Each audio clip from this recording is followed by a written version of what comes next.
Welcome to signal TV. అయితే మనము గత ఒక 2 నెలల నుంచి చూస్తున్నాం మంగ్లీ పైన వస్తున్నటువంటి ఏదైతే ఆరోపణలు ఉన్నాయో, మంగ్లీ డబ్బులు తీసుకుంది అని చెప్పేసి, మంగ్లీ స్కామ్ ఇందులో ఇన్వాల్వ్ అయిందని చెప్పేసి, లేదంటే మంగ్లీ తమ్ముడు ఇందులో ఇన్వాల్వ్ ఉందని చెప్పేసి రకరకాల వార్తలు మనం కథనాల్లో చూసినాము.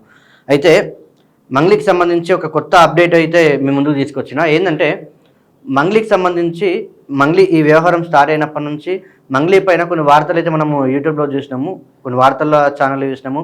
మంగ్లీ స్కామ్లో ఉంది, మంగ్లీ 100 కోట్లు కలెక్ట్ చేసింది, మంగ్లీ అరెస్టు, లేదంటే మంగ్లీ రకరకాల వార్తలు చూసినాం కదా. అవన్నిటిపైన మంగ్లీ అయితే ఒక కొత్త అప్డేట్ వచ్చింది. అదేంటో మీకు చెప్పే ప్రయత్నం చేస్తా. వెనకాల ఇప్పుడు ఇక్కడ చూసుకోవచ్చు, ఎక్స్టెండెడ్ ఇంటర్మ్ ఇంజెక్షన్ ఆర్డర్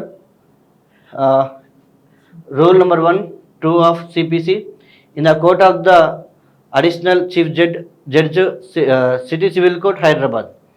అయితే మీరు ఇక్కడ చూసుకోవచ్చు, మంగ్లీ సత్యవతి ముదావట్, అంటే మంగ్లీకి ఒరిజినల్ పేరు వచ్చేసి సత్యవతి ముదావట్. మంగ్లీ తర్వాత డాటర్ ఆఫ్ బాలు నాయక్ ఇదని చెప్పేసి ఉంది. దాని తర్వాత మంగ్లీకి సంబంధించి సిటీ సివిల్ కోర్ట్ ఏం చేసిందంటే, ఈ ఛానళ్ళు ఏవైతే ఉంటాయో మంగ్లీ పైన ప్రచారం చేసినటువంటి ఛానళ్ళు, దాంట్లో ఇంకో ట్విస్ట్ కూడా ఉంది, మీకు స్క్రోల్ చేసుకుంటూ చూపిస్తా. అంటే అది అన్ఎక్స్పెక్టెడ్ అనుకోవచ్చా, లేదంటే చేసింది అనుకోవచ్చా, ఒక ట్విస్ట్ కూడా ఉంది ఇందులో.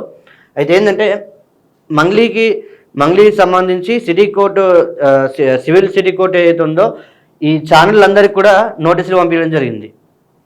ఎందుకంటే ఇప్పుడు ఈ మంగ్లీకి సంబంధించి వార్తలు అన్నీ బయట వస్తున్నాయి కదా, మంగ్లీ కోర్టులో డబ్బులు తిన్నది, మంగ్లీ ఇందులో ఇన్వాల్వ్మెంట్ ఉంది, లేకుంటే రకరకాల అంటే వార్తలు బయటకు వచ్చినాయి కదా మంగ్లీ గురించి. దానికి సంబంధించి మనకు సిటీ సివిల్ కోర్టు నోటీసులు పంపించడం జరిగింది ఛానళ్ళకి. ఇప్పుడు మనం ప్రధానంగా చూసుకున్నట్లయితే ఇందులో TV9 ప్రైవేట్ లిమిటెడ్ ఆ సంస్థ మేనేజింగ్ ఎడిటర్కి పంపించడం జరిగింది ఒక నోటీస్. తర్వాత TV5 మీరు ఇక్కడ చూసుకోవచ్చు. దాని తర్వాత ABN Telugu, Andhrajyothi, Sakshi, NTV, HMTV, RTV, Maha news, 10TV, V6, T news, Vahini TV, wise TV, YouTube INC, Meta platform, ఇట్లా చెప్పుకుంటూ పోతే చాలా దాదాపు ఏం లేని ఒక 200 ఛానళ్ళకి ఈ నోటీసులు రావడం జరిగింది. సాక్షి ఇట్లా అన్నీ పంపించింది. దీని తర్వాత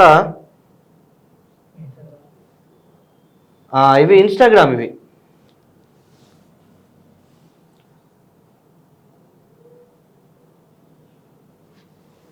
మస్తు పెద్ద ఉంది కదా, రైట్. వీడికి యూట్యూబ్ అయితే ఈ నుంచి ఇన్స్టాగ్రామ్, అంటే ఇందులో ఒక 200 మందికి, దాదాపు 200 మందికి నోటీసులు పంపించింది. ఈ 200 మంది ఓన్లీ యూట్యూబర్లే కాదు, నార్మల్గా ఈ మీడియానే కాదు, సోషల్ ఇన్ఫ్లుయెన్సర్లు ఎవరైతే తన గురించి మంగ్లీ గురించి వీడియోలు చేసి మాట్లాడారో వాళ్ళకు కూడా ఈ నోటీసులు పంపించడం జరిగింది. మీరు చూసుకోవచ్చు, ఈ ఇన్స్టాగ్రామ్కి సంబంధించిన లింక్ కూడా మెన్షన్ చేసింది. ఇవన్నీ దాని తర్వాత మళ్ళీ ఈ నుంచి స్టార్ట్ అయ్యా. ఈ నుంచి యూట్యూబ్, ఇప్పుడు మీరు అంతా ఇది ఇన్స్టాగ్రామ్ చూసారు కదా, ఈ నుంచి యూట్యూబ్, రాజ్బుడా channel, 9+ channel, E96, Zee Telugu news, Telugu crazy shorts అంట, Ayan media, legend TV, journalist diary. ఇది దాదాపు నాకు తెలిసి ఎన్ని ఛానల్ ఉన్నాయని నేను ఇప్పుడే చూస్తున్నా, యూట్యూబ్ ఛానళ్ళు. అంటే హైదరాబాద్లో ఇన్ని ఛానల్ ఉన్నాయని. బాగానే ఉన్నాయి కదా, మన తొలి వెలుగు అన్నీ ప్రతి ఒక్క ఛానల్కి పంపించింది. ఇప్పుడు నార్మల్గా మేము గ్రౌండ్లోకి వెళ్ళినప్పుడు చూసే ఛానల్ ఏవైతే ఉంటాయో దాదాపు అన్ని ఛానళ్ళకి అయితే పంపించినట్లే తెలుస్తుంది. మ్యాక్సిమం మేము రోజు చూసే ఛానల్ అన్నీ ఉన్నాయి ఇక్కడ. అయ్యో ఇక్కడ చూసుకోండి, సిగ్నల్ టీవీ తెలుగు. నేను ఇదే మీకు ముందు నుంచి చెప్తా అనేది ఒక అంటే అన్ఎక్స్పెక్టెడ్ అనుకోవచ్చా, లేదంటే ఊహించకపోవడానికి ఏముంది. మనం కూడా చెప్పినాము, ఇందులో ఉన్నటువంటి మంగ్లీకి సంబంధించినటువంటి కేసులో ఉన్నట్లు మనము చెప్పే ప్రయత్నం చేసినాము. సరే, ఏదైనప్పటికీ మంగ్లీ మన ఛానల్ కూడా సిగ్నల్ టీవీకి సంబంధించి సిగ్నల్ టీవీ కూడా నోటీసు పంపించడం జరిగింది. మీరు ఇక్కడ చూసుకోవచ్చు, సిగ్నల్ టీవీ తెలుగు, ఇంకా సుమన్ టీవీ, 96 ఆంధ్ర, ఇవన్నీ 201 201 యూట్యూబ్ అంటే 200 ఛానళ్ళు. ఓ ఇంకా కింద ఉన్నాయి. వీడికి అయిపోయిందేమో. ఇప్పుడు మధు రమావత్ మధు అనేటి ఆమె అతన్ని కూడా పోలీసులు అరెస్ట్ చేయడం జరిగింది. సిసిఎస్ పోలీసులు దానిపైన దర్యాప్తు చేస్తున్నారు. మళ్ళీ ఎవరైతే ఈ రమావత్ మధు ఉంటారో అతను అరెస్ట్ చేసిన తర్వాత అతని నుంచి అతన్ని విచారించి అతని నుంచి కొన్ని విషయాలు సేకరిస్తే దాంట్లో హేమకాంత్ రెడ్డి ఎవరైతే మనం ఫస్ట్ నుంచి మాట్లాడుకున్నామో, ఫస్ట్ నుంచి బాధితుల తరపున బాధితుల్లాగా నేను కూడా డబ్బులు పోగొట్టుకున్నానని చెప్పేసి మాట్లాడడం బయట వార్తలలో. దాని తర్వాత మళ్ళీ మధు సిగ్నల్ టీవీకి వచ్చి ఇతనే ప్రధాన నిందితుడు, నేను డబ్బులు ఇతనికే ఇచ్చినని చెప్పగానే మళ్ళీ ఆయన కూడా సైలెంట్ అయిపోవడం, మళ్ళీ ఆయన ఒక ట్రాక్ తీసుకొని రావడం. ఆయన ఒక ట్రాక్ తీసుకుని వచ్చి మళ్ళీ మధు అరెస్ట్ అయిన తర్వాత వెంటనే ఈ హేమకాంత్ రెడ్డి కూడా అరెస్ట్ కావడం జరిగింది. అంటే ఈ బాధితుల తరపున నేను కూడా డబ్బులు పోగొట్టుకున్నా అని చెప్పి హేమకాంత్ రెడ్డి అన్నాడు. మళ్ళీ దాని తర్వాత అతను కూడా అరెస్ట్ కావడం జరిగింది. అంటే ఇన్ని ట్విస్టులు ఉన్నాయండి ఈ కేసుకు సంబంధించి, మైక్రో ఫైనాన్స్ కేసుకు సంబంధించి ఇన్ని ట్విస్టులు ఉన్నాయి. ఇప్పుడు బాధితుడు రమావత్ మధు, ఇప్పుడు ఈ డబ్బులు కట్టిన వాళ్ళు ఎంతమంది ఉన్నారో వాళ్ళందరూ కూడా రమావత్ మధు అంటే అతను అరెస్ట్ చేయడం జరిగింది. దాని తర్వాత రమావత్ మధు డైరెక్ట్ వచ్చి ఈ కొన్ని కంపెనీల పేర్లు చూపించి దానిపైన ఉన్న ఫోటోలు చూపించడంతో అతను కూడా మధ్యలో 2 రోజులు అబ్స్కాండ్ అయ్యిండు. దాని తర్వాత మళ్ళీ బయటకు వచ్చిండు. ఇంకా మధుని విచారిస్తే తనను కూడా తీసుకెళ్ళి లోపల వేయడం జరిగింది. కానీ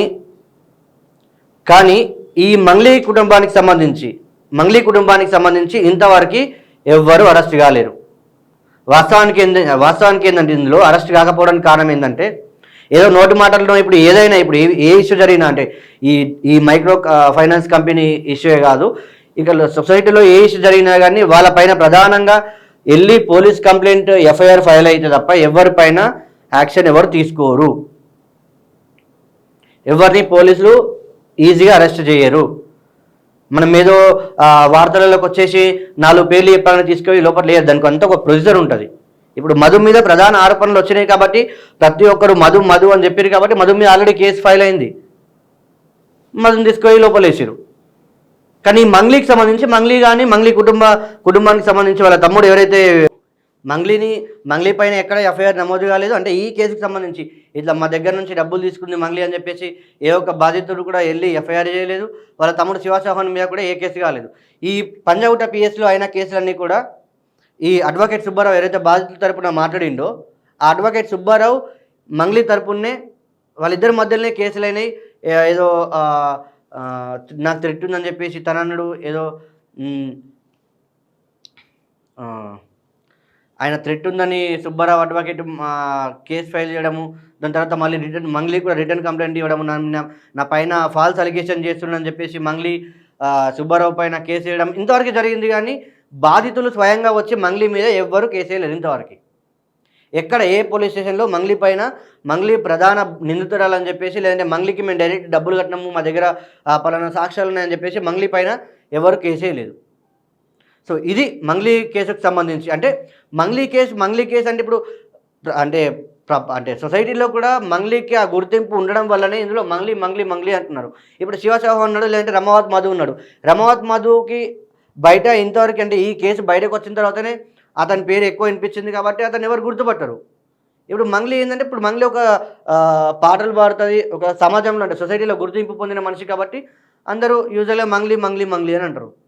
కానీ మంగ్లీకి ఎంతవరకు ఇందులో ఉంది లేదనేది మంగ్లీయే నిరూపించుకోవాలి. ఎందుకంటే మంగ్లీ కూడా ఇంతవరకు బాధితుల తరపున మనం చూసుకోవచ్చు, బాధితులు కూడా ఒకళ్ళు చనిపోవడం జరిగింది. పాల్చితానికి సంబంధించినటువంటి ఒక బాధితుడు.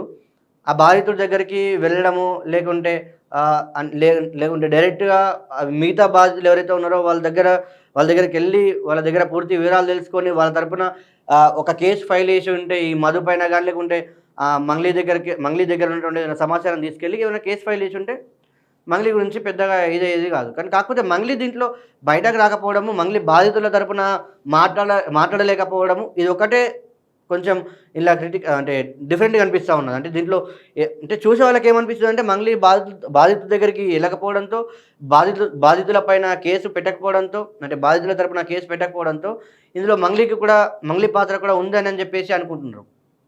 వాస్తవానికి ఓకే, ఇప్పుడు మంగ్లీ నాకు సంబంధం లేదు, నేను వెళ్ళే ప్రసక్తే లేదు, నేను ఎందుకు పోతా అనుకోండి. కానీ మంగ్లీ పైన ప్రధానంగా ఆరోపణలు వస్తున్నాయి. అంటే డబ్బులు కట్టిన వాళ్ళ దగ్గర ఇప్పుడు ఆధారాలు ఎవరి దగ్గర ఏమున్నాయో తెలియదు కానీ మంగ్లీ పేరు చెప్తేనే ఇచ్చినాం, మంగ్లీ పేరు చెప్తేనే ఇచ్చినాం అని చెప్పేసి బాధితులు చెప్తా ఉన్నారు. దీనిపైన మంగ్లీ కొంచెం ఒక అడుగు ముందరికేస్తే బాగుంటుంది. ఈ నోటీసులు బీటీసులు పెద్ద అంటే ఈ నోటీసుల వల్ల ఇంపాక్ట్ ఏమి ఉండదు. ముమ్మాటికి ఏ నోటీసులు పంపించినా ఏది పంపించినా కానీ బాధితులకు మాత్రం న్యాయం జరిగేలా చూడాలి ఎవరైనా. సబ్స్క్రైబ్.